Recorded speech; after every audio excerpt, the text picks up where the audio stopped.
mi esposo era un criminal. Y lo expuse frente a todos en su propia gala. Pensé que me había casado con el hombre perfecto, hasta que descubrí que su apellido estaba manchado de corrupción, traición y destrucción. Cuando intenté escapar, ya era demasiado tarde, estaba atrapada en su juego. Me persiguieron, me amenazaron, y usaron a alguien que amaba para obligarme a rendirme. Pero no lo hice. Lo que él no sabía, es que yo ya tenía todo para destruirlo. Y decidí hacerlo de la forma más pública posible, arruinando su imperio frente a todos, en la noche más importante de su vida. Mi esposo me humilló delante de su amante sin imaginar que yo estaba muriendo en silencio. Años atrás, cuando él atravesaba su peor momento, fui yo quien decidió terminar nuestro compromiso. Sin embargo, el destino dio un giro inesperado. Con el tiempo logró un éxito rotundo y regresó decidido a convertirme en su esposa. Todos decían que yo era el gran amor de su vida, la mujer más importante para él, pero esa imagen no tardó en desmoronarse.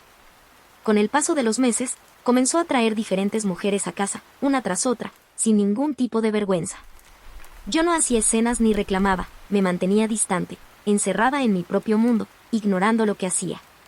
Eso parecía enfurecerlo más, al punto de provocarme, besándome con brusquedad y preguntándome si no sentía celos. Nunca sospechó que, mientras él jugaba con mis emociones, yo contaba en secreto los días que me quedaban de vida. Al tercer año de matrimonio con David Salazar, apareció Sofía Ramírez, una joven universitaria hermosa, dulce y encantadora, exactamente el tipo de mujer que a él le gustaba. A diferencia de las demás, Sofía no fue pasajera, permaneció a su lado durante más de 6 meses, ocupando un lugar que antes me pertenecía. Mis conocidos me advertían que tuviera cuidado, que David parecía realmente interesado en ella. La conocí el día de mi cumpleaños, una mañana en la que ya me sentía débil por constantes sangrados. Ese mismo día, el médico me dio una noticia devastadora: probablemente no viviría más allá del próximo verano. Lo acepté con una calma extraña, no le temía a la muerte, sino al sufrimiento. Me hablaron de un tratamiento costoso que podría aliviar mis últimos días, pero no tenía el dinero suficiente, así que fui a buscar a David a su empresa. Allí me encontré con Sofía, quien ya trabajaba como asistente suya. Mientras esperaba afuera de una reunión, noté cómo ella y sus compañeros me observaban y murmuraban a mis espaldas, comparándome con ella y menospreciando mi apariencia apagada. Sofía, con una sonrisa aparentemente dulce, se acercó a mí y empezó a provocarme con palabras disfrazadas de cortesía, insinuando que David siempre encontraba tiempo para ella, sin importar lo ocupado que estuviera. Su actitud dejaba claro que se sentía superior. Yo, en cambio, respondí con calma, incluso sugiriéndole que debería aspirar a más que ser una amante y pedirle a David que se casara con ella. Eso desató su enojo, y sin filtros me llamó vieja, fea e irreemplazable. Aún así, no reaccioné. Hacía tiempo había decidido no desgastarme por él ni por ninguna otra mujer. El incidente no tardó en escalar.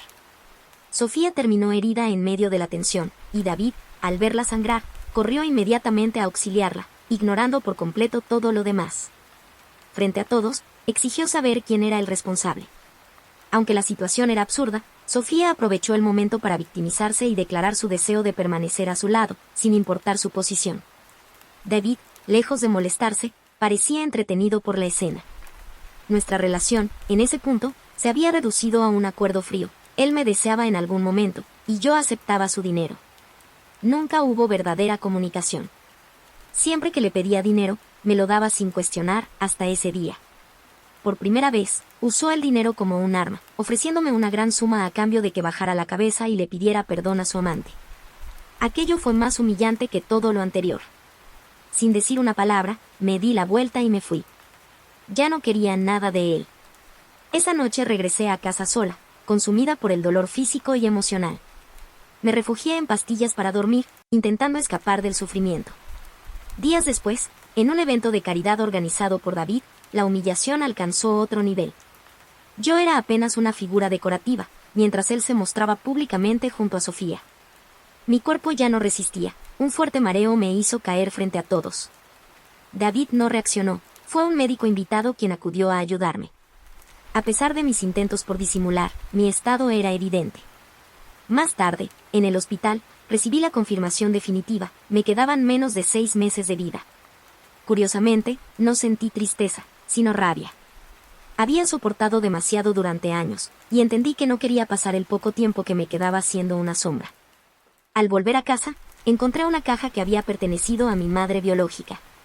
Dentro había una carta que revelaba algo inquietante. Nuestra familia había sido destruida por personas poderosas, y yo tenía la responsabilidad de descubrir la verdad. Aquellas palabras despertaron algo en mí. Recordé los rumores sobre los negocios turbios del padre de David y comencé a cuestionarme si mi matrimonio había sido realmente una coincidencia. Por primera vez en mucho tiempo, no sentí miedo, sino determinación. Al día siguiente busqué a un detective privado. No tenía claro qué encontraría, pero estaba segura de que mi historia estaba ligada a un pasado oculto. Sin embargo, ese movimiento no pasó desapercibido. David ya se había enterado. Esa misma noche, David irrumpió en mi habitación sin previo aviso. Su voz era dura, cargada de desprecio, exigiendo saber qué estaba haciendo. Yo respondí con calma, algo que pareció desconcertarlo más que cualquier confrontación. Por primera vez, noté en su mirada algo distinto, una ligera inquietud. Aquello fue suficiente para confirmar que iba por el camino correcto. Sin embargo, no tardó en lanzarme una advertencia directa, insinuando que estaba metiéndome en asuntos peligrosos. Lejos de intimidarme, sus palabras reforzaron mi determinación. Sabía que había algo oscuro que conectaba a David con mi pasado, y estaba decidida a descubrirlo. 2 días después, el detective me llamó con evidente nerviosismo. Me pidió que fuera en persona, asegurando que lo que había encontrado no podía explicarse por teléfono. Su oficina era sombría y desordenada, llena de documentos que parecían cargar secretos antiguos. Cuando abrió el sobre que tenía preparado, dejó al descubierto pruebas contundentes, transferencias sospechosas, tierras arrebatadas y cartas de amenaza dirigidas a mi madre. Todo apuntaba directamente al padre de David como responsable de la ruina de mi familia. Según explicó, mis padres poseían terrenos valiosos cerca de Bilbao, y al negarse a venderlos, fueron destruidos económicamente hasta no tener otra opción que abandonarlo todo. Mi madre intentó resistir, pero estaba sola frente a un poder imposible de enfrentar. La revelación me golpeó con una mezcla de dolor y furia. No solo había perdido a mi familia, sino que ahora entendía que mi matrimonio tampoco había sido una coincidencia. Existían indicios de que David sabía la verdad y que casarse conmigo había sido parte de un plan para asegurar que nunca recuperara lo que nos arrebataron. Salí de allí con el corazón desbordado y la mente hecha un caos. Sin embargo, no tuve tiempo para procesarlo. Esa misma noche, al regresar a casa, Gray me esperaba con urgencia. Me contó que alguien sospechoso había ido al hospital preguntando por mí, un hombre que claramente no encajaba como paciente ni médico. Era evidente, David ya estaba moviendo sus piezas. A pesar de la preocupación de Gray, intenté mantenerlo al margen, aunque en el fondo sabía que su ayuda sería necesaria. Mientras revisaba los documentos, encontré un nombre clave, Alan Salazar, antiguo socio del padre de David, quien había desaparecido tras la quiebra de su empresa en circunstancias dudosas. Intuí que él podía tener respuestas. Pero antes de avanzar, recibí un mensaje anónimo advirtiéndome que dejara de investigar. Poco después, una llamada reforzó la amenaza, mencionando incluso a mi madre. El miedo fue inevitable, pero no suficiente para detenerme. Ya no había vuelta atrás. Gracias a Rey, logré ubicar a Alan en un pequeño pueblo de Asturias. Viajé hasta allí con una mezcla de ansiedad y determinación. La casa donde vivía era modesta, casi escondida entre la naturaleza. Al principio, se mostró desconfiado e intentó cerrarme la puerta, pero logré convencerlo de que no estaba allí para proteger a los Salazar, sino para enfrentarlos. Finalmente accedió a hablar. Me reveló que mi madre había sido una mujer valiente, pero que subestimó hasta dónde podía llegar el padre de David. No solo utilizó influencias y corrupción para arruinar a mi familia, sino que también eliminó a quienes no pudieron ser comprados. Aquella confesión hizo que todo encajara, incluso la muerte de mi padre, que siempre creí accidental.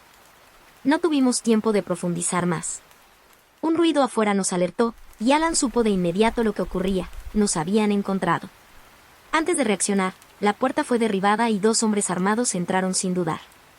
Nos obligaron a salir y nos llevaron por la fuerza en un auto oscuro. El silencio durante el trayecto era opresivo, cargado de tensión.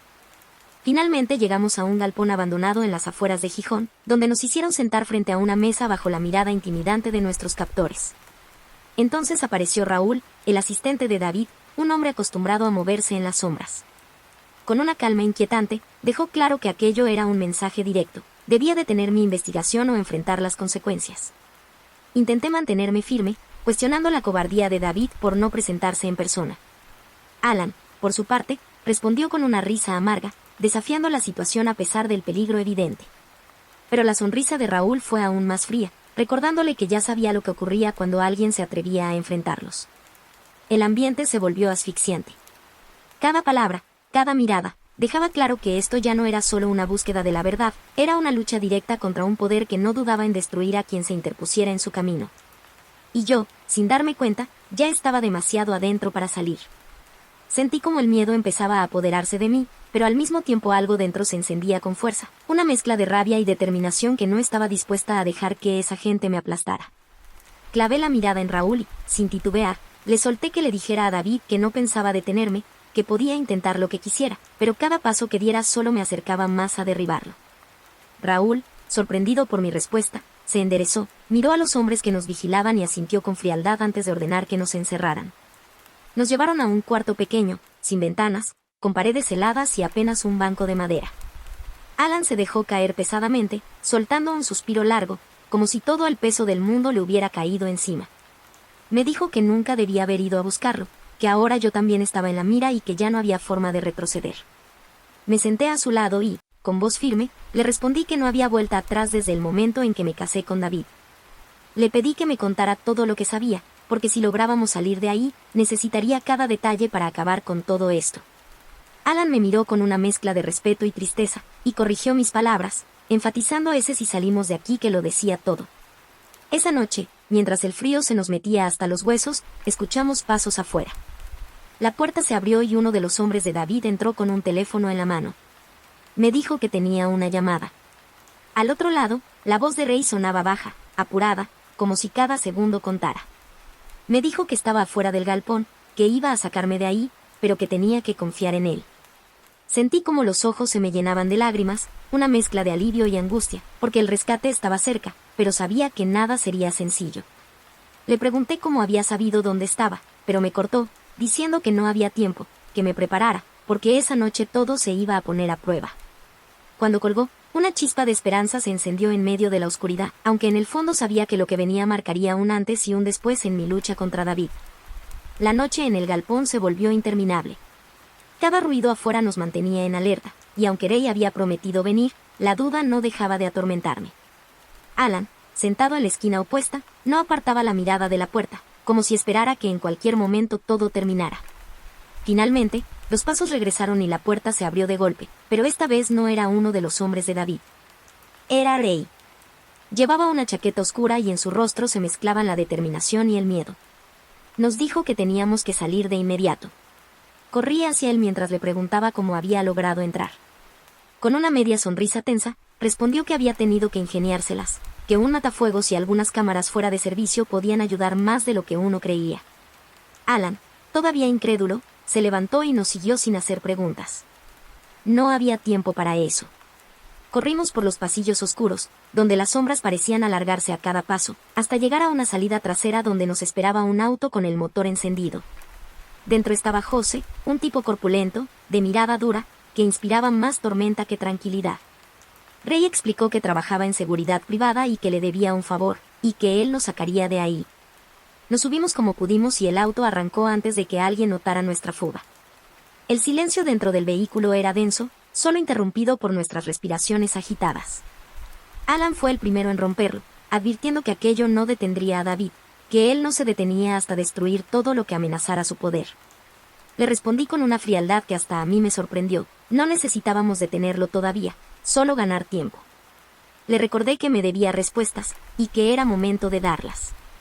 Durante el trayecto, Alan empezó a hablar.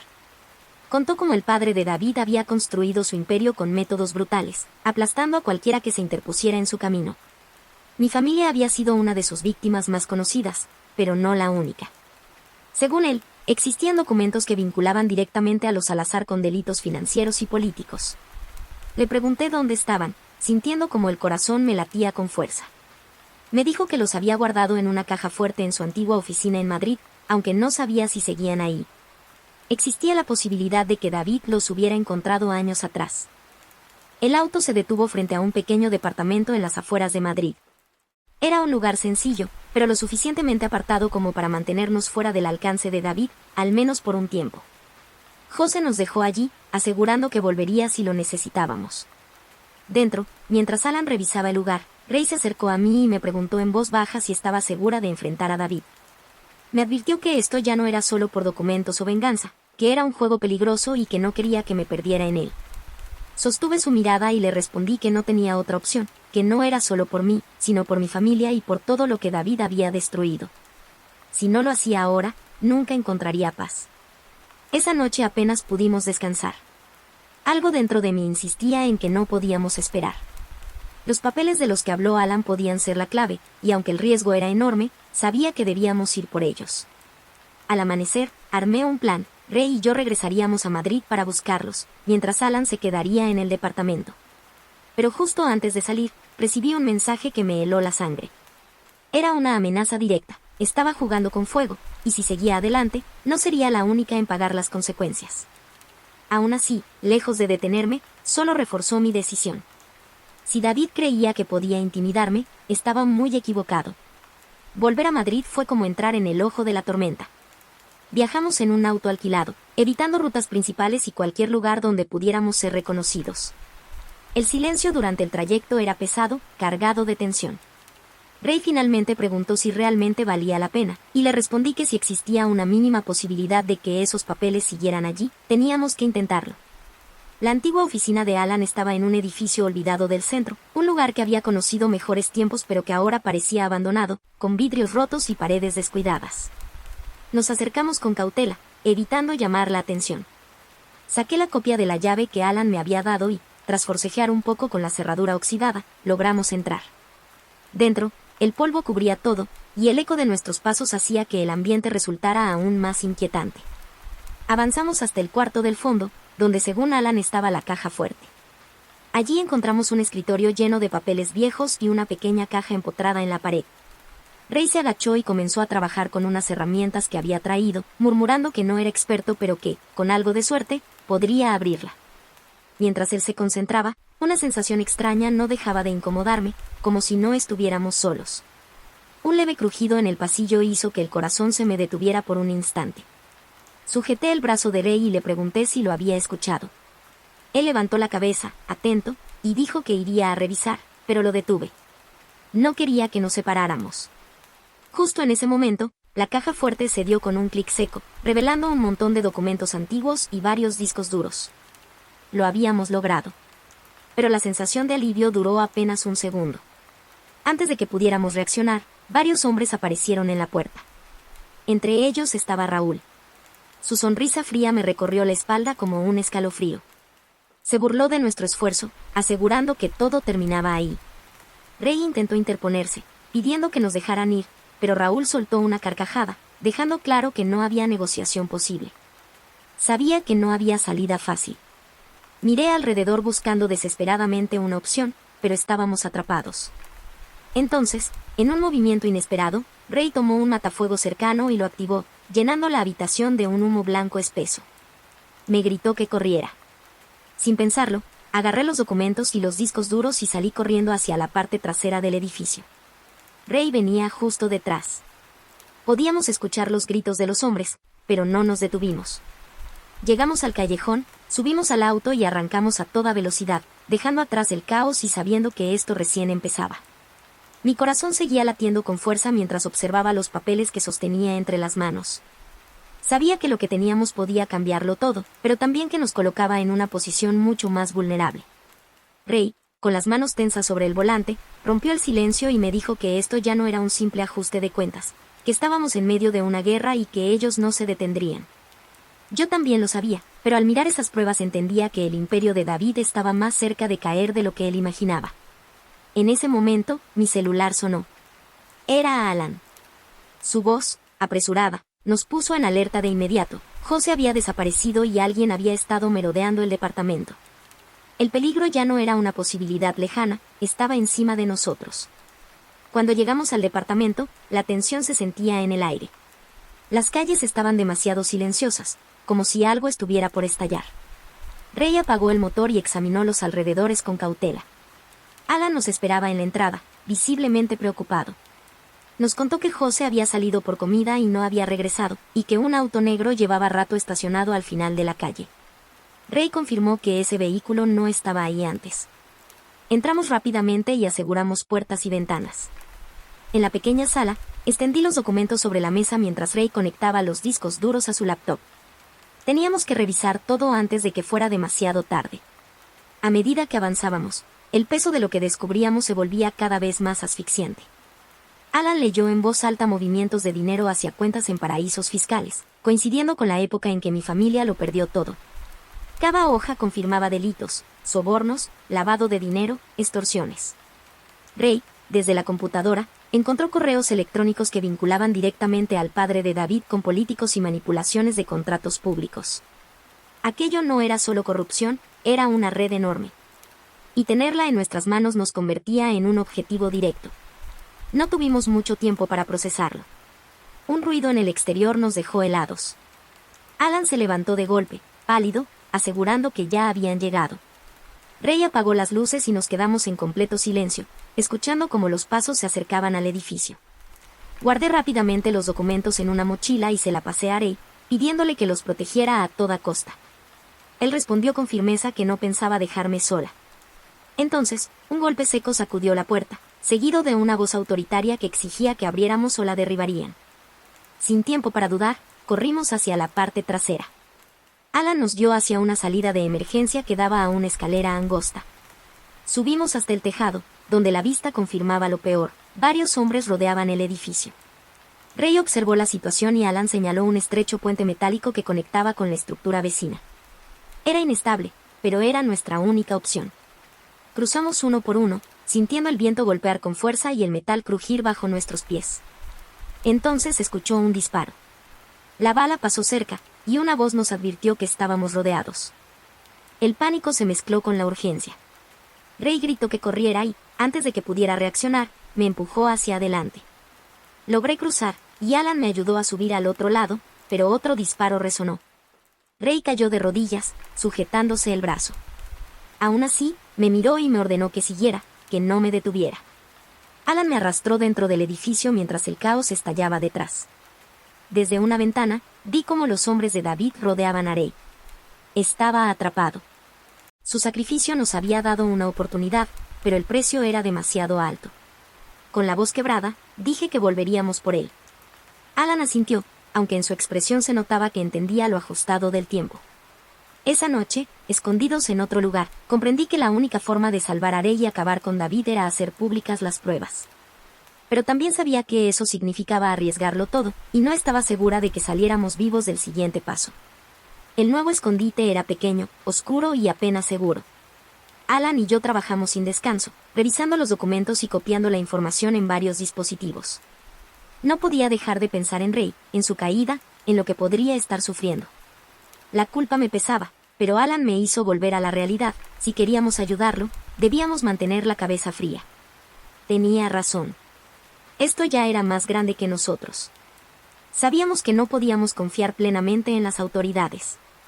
David tenía influencia en demasiados lugares.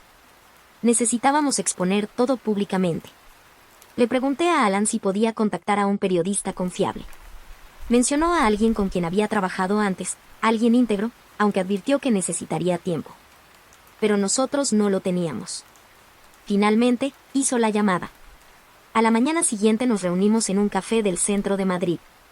El lugar estaba lleno, lo que nos daba cierta cobertura. Alan señaló a un hombre en una esquina, Nicolás. Tras las presentaciones, le entregué parte de las pruebas. Él las revisó con atención, consciente de la magnitud de lo que tenía delante. Nos advirtió que aquello no solo derribaría a David, sino a muchas personas poderosas, y que al hacerlo nos expondríamos aún más. No dudé en responder que lo único que importaba era que la verdad saliera a la luz. De regreso al departamento, la tensión no desapareció. Sabíamos que habíamos dado un paso decisivo, pero también que la respuesta de David sería brutal. Esa noche, mientras Alan dormía, recibí un mensaje amenazante en mi celular. Apenas tuve tiempo de procesarlo cuando un ruido en la puerta me paralizó. Al acercarme con cautela, vi que la cerradura se movía. Alan se despertó al instante y, en voz baja, me preguntó qué ocurría. Sin apartar la vista de la puerta, le respondí que alguien estaba intentando entrar. Y en ese momento, supe que la guerra estaba lejos de terminar.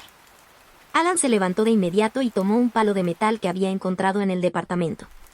Nos colocamos a ambos lados de la puerta, en silencio, esperando a que quien estuviera afuera se decidiera a entrar. Se escucharon pasos que se alejaban y, tras unos segundos, todo volvió a quedar en calma. Aún así, sabíamos que no era momento de relajarse. Alan, pálido, murmuró que solo estaban jugando con nosotros, querían que supiéramos que estaban cerca. Las horas pasaron con una tensión insoportable, conscientes de que David estaba acelerando cada movimiento y que exponer los papeles iba a desatar algo mucho más grande de lo que imaginábamos. A la mañana siguiente, Nicolás llamó. Su voz apenas podía ocultar la emoción. Ya había revisado parte del material y lo que encontró superaba todo lo que esperaba. Nos avisó que esa misma tarde publicaría el primer artículo y que eso sacudiría a Madrid. Sabía que ese sería el comienzo del fin para David, pero también que cuanto más visibles nos volviéramos, más violenta sería su respuesta. No tuve tiempo de reaccionar, porque el grito de Alan me heló la sangre. En la televisión aparecía Ray, golpeado, esposado y escoltado por la policía.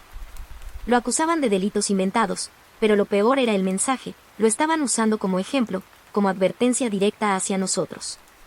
La rabia me invadió al entender que David no solo buscaba castigarnos, sino controlar la narrativa. Llamé de inmediato a Nicolás y le pedí que incluyera la detención de Ray en el artículo, que mostrara cómo David estaba manipulando incluso a la policía. Aceptó, aunque me advirtió que eso solo haría que la presión aumentara. Esa misma tarde, la noticia explotó. Las redes ardían, el nombre de David Salazar estaba en boca de todos y las pruebas de corrupción, lavado de dinero y conexiones políticas se esparcían sin control. Era un golpe imposible de ignorar. En medio de esa tormenta, recibí una llamada de un número desconocido. Al contestar, reconocí la voz fría de David. Me advirtió que había cruzado un límite, que esto apenas comenzaba y que, si quería volver a ver a Ray con vida, debía obedecer. Intenté mantenerme firme, responderle con la misma dureza, pero sus palabras dejaron claro que no estaba dispuesto a perder. Antes de colgar, lanzó una última amenaza. No solo Ray estaba en peligro, también Alan y yo. Y sabía que no hablaba en vano. Esa noche, mientras intentábamos decidir el siguiente paso, la luz del departamento se apagó de golpe. La oscuridad nos envolvió y los pasos en el pasillo confirmaron lo que temíamos. David ya había movido sus piezas. Nos pusimos en guardia, pero entendíamos que no podíamos seguir huyendo indefinidamente. Si ese era el final del camino, entonces lo enfrentaríamos de frente. Los pasos se acercaban, el crujido de la madera y los murmullos eran cada vez más claros. Alan volvió a tomar el palo de metal y yo me armé con una lámpara rota. No podíamos quedarnos ahí esperando a que nos atraparan. Cuando escuchamos un golpe fuerte en la puerta principal, supimos que el tiempo se había terminado. Alan señaló una ventana que daba al callejón y, sin pensarlo, escapamos por ahí.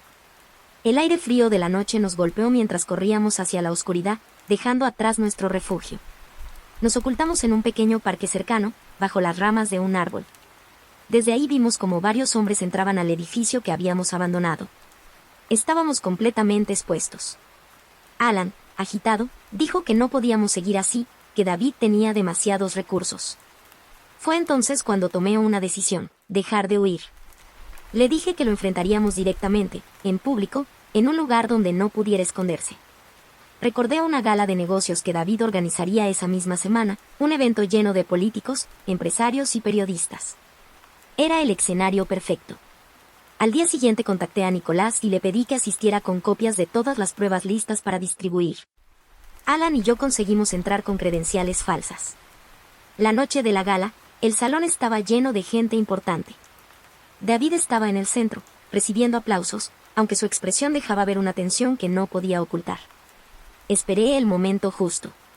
Me acerqué, tomé un micrófono y, con la voz firme, interrumpí el evento. Anuncié que era hora de que todos conocieran la verdad sobre David Salazar y su familia. El murmullo se transformó en silencio. Mientras hablaba, Nicolás comenzó a repartir los documentos y Alan proyectó los correos en una pantalla gigante. El ambiente estalló en caos. Preguntas, gritos, incredulidad. David intentó desmentirlo, pero su voz ya no tenía peso. Minutos después, la policía entró. Esta vez no para protegerlo, sino para detenerlo. Intentó escapar, pero no llegó lejos. Todo quedó registrado. Frente a todos, su imperio empezó a desmoronarse. Con David finalmente preso y su red expuesta, todo cambió. Decidí dejar Madrid y comenzar de nuevo en el norte de España, buscando algo de paz después de todo lo vivido. Ray fue liberado y, Aunque lo que pasó nos marcó, seguimos conectados, luchando por causas justas. Alan recuperó su nombre y volvió a la vida pública con más fuerza que antes. Nicolás, por su parte, vio su carrera resurgir gracias a la verdad que ayudó a revelar. El mundo que David había construido se derrumbó por completo. Y aunque las cicatrices quedaron, yo salí de todo eso más fuerte, libre, y con la certeza de que, al final, la verdad sí puede cambiarlo todo. Si te gustó esta historia, deja tu like, suscríbete y cuéntame en los comentarios qué habrías hecho tú en esta situación.